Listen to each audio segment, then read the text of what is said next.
क'क्राझार हालामनि थागिबिफोरनि थाखाय मोनसे गोजोनथाव रादाब। नोंथाङाबो नोंथांनि न', बेडरुम, किचेन, गला, गारि, मावख'खौ स्मार्ट नुहोनो एबा साजायनो लुबैयो नामा? नोंथांमोनहा जानो हागौ एक्शन टेसा कम्पानिखौ मिथिखायो जानांगौ आरो सोरबाया मिथियाबो जानो हागौ। एक्शन टेसाया भारतनि मोनसे जाफुंसार कम्पानि, जाय गोबां गोनांथार जाफुंसारनायाव सौहैबाय।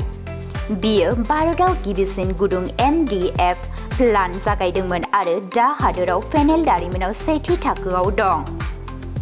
फार्निचार, इन्टिरियर्स आरो न' सिं एबा खथायाव जायगाफोर सोरजिनाय बेबायदियाव एक्शन टेसाया गुन, जोरथाय आरो गोदान दिहुनथायनि नेरसोन।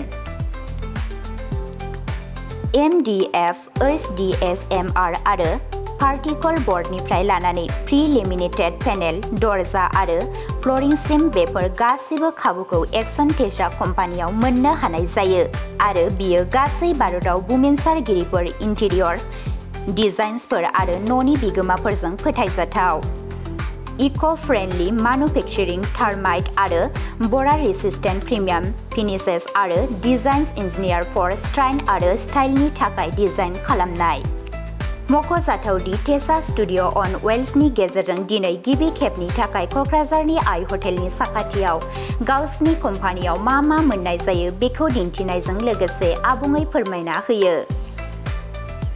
गोजोनथाव बाथ्राया बेनोदि एक्शन टेसा कम्पानिनि गासैबो रोखोमनि मुवा बेसादफोरखौ बे खेबनिफ्राय क'क्राझार खुरुमथलायाव जेडी र'डनि साखाथियाव थानाय रय इन्टारप्राइजआव मोननो हागोन आरो सुलाद लानो थाखाय 7002603318 आव कल खालामनो हागोन एबा royenterprise8055@gmail.com आव मेल खालामहरनो हागोन।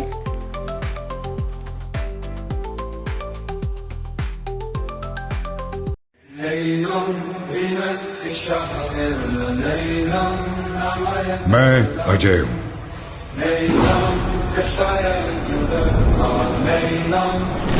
मुझे कोई डर नहीं।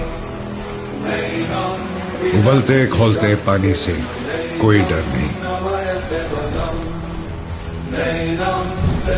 दहकती आग से कोई डर नहीं।